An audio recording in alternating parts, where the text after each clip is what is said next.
మొన్నటి వరకు ఢిల్లీలో Aam Aadmi party liquor scam ఎంతైతే ప్రభావం చూపిందో ఇవాళ 25,000 మంది టీచర్ల రద్దుకు సంబంధించినటువంటి అంశము మొత్తం పశ్చిమ బెంగాల్ మొత్తం రాజకీయాన్ని మలుపు తిప్పేదిగా మారబోతున్నది.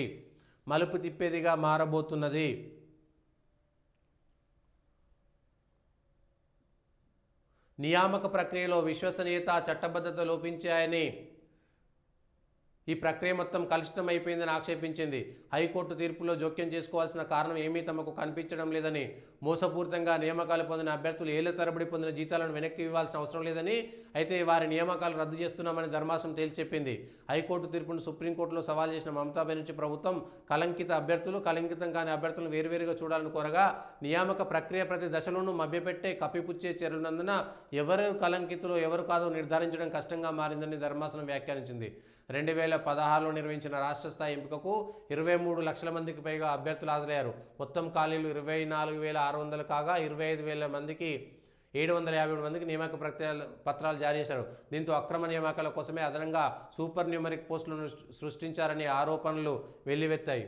ఇది ఎంత పెద్దదంటే అక్కడ పోలీస్ నియామకాల్లోనే ఇట్లానే జరిగింది. టీచర్ల నియామకాల్లో డబ్బులు బహిరంగంగా డబ్బులకు నారద శారద కుంభకోణాల కంటే చాలా పెద్ద కుంభకోణం.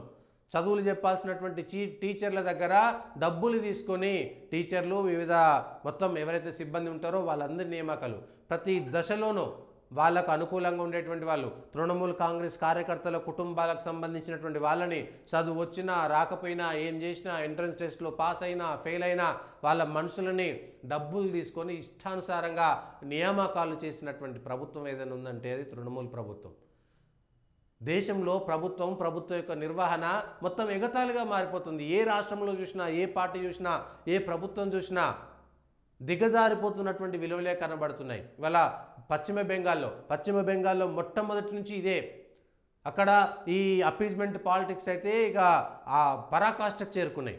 అప్పీజ్మెంట్ పాలిటిక్స్ తారస్థాయికి చేరుకున్నాయి. ఆఖరికి బంగ్లాదేశ్ నుంచి వచ్చినటువంటి అక్రమ వలసదారులకు కూడా అక్రమ వలస అంటే ఈ దేశం మీద ఎవరికి ఈ దేశంలో ఏముందో తెలియనటువంటి పరిస్థితి, అంటే కనీసమైనటువంటి బాధ్యత లేకుండా అక్రమ వలసదారులకు కూడా ఆధార్ కార్డులు ఇస్తున్నారు, ఓటర్ కార్డులు ఇస్తున్నారు. ఎవరికి వాడు అక్కడ అధికారం ఉంటే వాడికి ఓటేసేటువంటి ప్రక్రియ దగ్గరుండి చేసుకునేటువంటి పరిస్థితి. బంగ్లాదేశ్ నుంచి వచ్చి ఓటేసి మళ్ళీ బంగ్లాదేశ్కి వెళ్ళేటువంటి దుస్థితి భారతదేశంలో ఉన్నది. మరి భారతదేశ చట్టాల లోపమా, లేకపోతే దేశం లోపమా, లేకపోతే ప్రభుత్వాల లోపమా, ఏమిటో అర్థం కాదు. పశ్చిమ బెంగాల్ యొక్క రాజకీయాలను అతలాకుతలం చేసి కింది మీద చేసేటువంటి ఈ తీర్పు ఇది. హైకోర్టు కూడా అదే తీర్పు ఇచ్చింది, సుప్రీంకోర్టు కూడా అదే తీర్పు ఇచ్చింది. ఎవరు పైసలు పెట్టుకున్నారో, ఎవరు నిజాయితీగా వచ్చిరో, ఒకరో ఇద్దరు నిజాయితీగా వచ్చినటువంటి వాళ్ళ పరిస్థితి కూడా ఆగమైపోయింది. వాళ్ళ అక్కడ ప్రభుత్వంలో ఉన్నటువంటి ఉన్నతాధికారులు, మంత్రులు ప్రతి ఒక్కరికి అందులో భాగస్వామ్యం ఉన్నది. స్వయంగా ముఖ్యమంత్రికి సంబంధించినటువంటి బంధువులు కూడా అందులో ఉన్నారనేటువంటి ఆరోపణలు వచ్చినాయి. అక్కడ ఉన్నటువంటి ప్రతిపక్షాలు ఆరోపణ చేస్తున్నాయి. ప్రతి అంశంలోనూ ఒక్కటా రెండా అక్కడ కుంభకోణాలు. ఆఖరికి ఇక దేశం అంటే కూడా మాకు అక్కర్లేదనేటువంటి విధంగా వెళ్ళిపోయింది ఆ ప్రభుత్వం. ఇవాళ బెంగాల్లో వచ్చే సంవత్సరం ఎన్నికలు జరుగుతున్నాయి. వచ్చే సంవత్సరం ఎన్నికల నాటికి ఇట్లాంటి విషయాలు ఆఖరికి ఒక అమ్మాయి డాక్టర్ పైన అత్యాచారం జరిపితే కూడా అత్యాచారం జరిపినటువంటి వాళ్లకు మాత్రమే అక్కడ న్యాయం జరిగింది తప్ప ఇంకెక్కడ జరగలేదు. అది పశ్చిమ బెంగాల్లో ఉన్నటువంటి రాక్షసమైనటువంటి క్రీడగా సాగుతున్నది. కలకత్తా అంటేనే కాళీదేవి, కలకత్తా అంటేనే దుర్గాదేవి, కలకత్తా అంటేనే అక్కడ అమ్మవారికి సంబంధించినటువంటి నవరాత్రులకు సంబంధించి చాలా పెద్ద ఎత్తున ఫేమస్. కానీ ఆఖరికి నవరాత్రులు కూడా చేసుకోవద్దు అనేటువంటి ఉత్తర్వులు జారీ చేసినటువంటి దరిద్రమైనటువంటి ప్రభుత్వం ఏంటంటే అది మమతా బెనర్జీ ప్రభుత్వం. ప్రజలు ఎట్లా ఓట్లేస్తున్నారు అనేటువంటి విషయం గతంసారి ఎన్నికలు జరిగినప్పుడు ఎన్నికల తర్వాత జరిగినటువంటి హింస ఎంత దారుణంగా ఉందో ఒకసారి ఆలోచన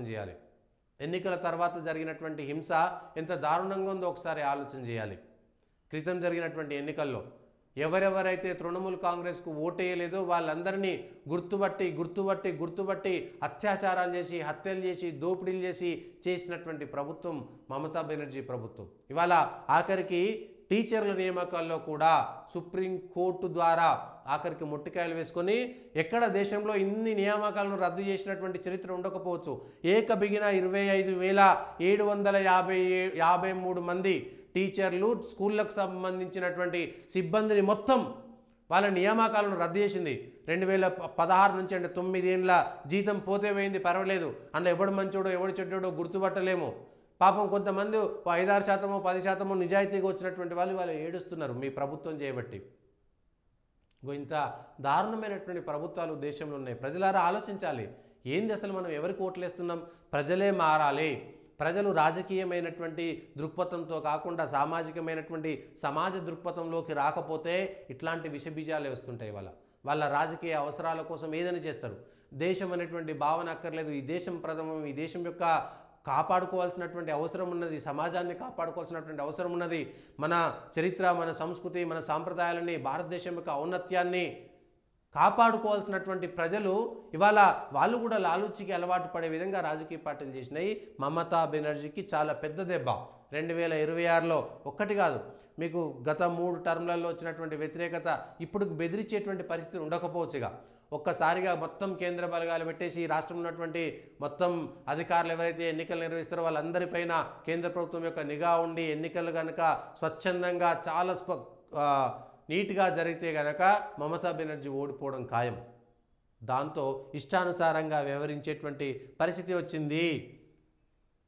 ఇష్టానుసారంగా వ్యవహరించేటువంటి పరిస్థితి మొత్తం పోతుంది. మారిపోవాల్సినటువంటి అవసరం ఉంది. ముఖ్యంగా భారతదేశంతో బార్డర్లు ఉన్నటువంటి రాష్ట్రాల్లో చాలా కట్టుదిట్టమైనటువంటి దేశం కోసం ఆలోచించేటువంటి ప్రభుత్వాలు రావాలి. లేకపోతే బంగ్లాదేశ్ నుంచి 2 కోట్లు 3 కోట్ల మంది వాళ్ళ భారతదేశంలో అక్రమంగా ఉన్నారు. మనకు తెలియని కూడా తెలియదు. ఒక 40-45 సంవత్సరాలుగా స్వతంత్రం వచ్చినప్పటి నుంచి అట్లే బంగ్లాదేశ్ 1971లో యుద్ధం చేసి బంగ్లాదేశ్ పాకిస్తాన్ విడిపోయినప్పటి నుంచి ఇక విపరీతంగా కోటాను కోట్ల మంది భారతదేశంలో వచ్చి తిష్ట వేసిరు. వాడు ఎవడో తెలియదు, వాళ్ళ పిల్లలు కూడా ఇక్కడనే పుట్టిరు, వాళ్ళు భారతీయులుగా మారిపోయారు. ఇది భారతదేశం యొక్క దౌర్భాగ్యం.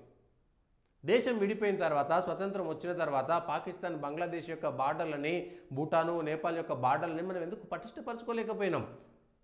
కేవలం ఓటు బ్యాంకు రాజకీయాల కోసం, కేవలం ఓటు బ్యాంక్ రాజకీయాలు. వాళ్ళు వచ్చిన వాళ్ళందరూ కూడా మమ్మల్ని భారతదేశంలో రానిచ్చారు కాబట్టి మేము వాళ్ళకే ఓటేస్తామనేటువంటి ఒక దరిద్రమైనటువంటి ఆలోచన తీసుకొచ్చి ఓటు బ్యాంకు రాజకీయాల కోసం మాత్రమే ప్రభుత్వాలు నడవడం పైన జరుగుతున్నది.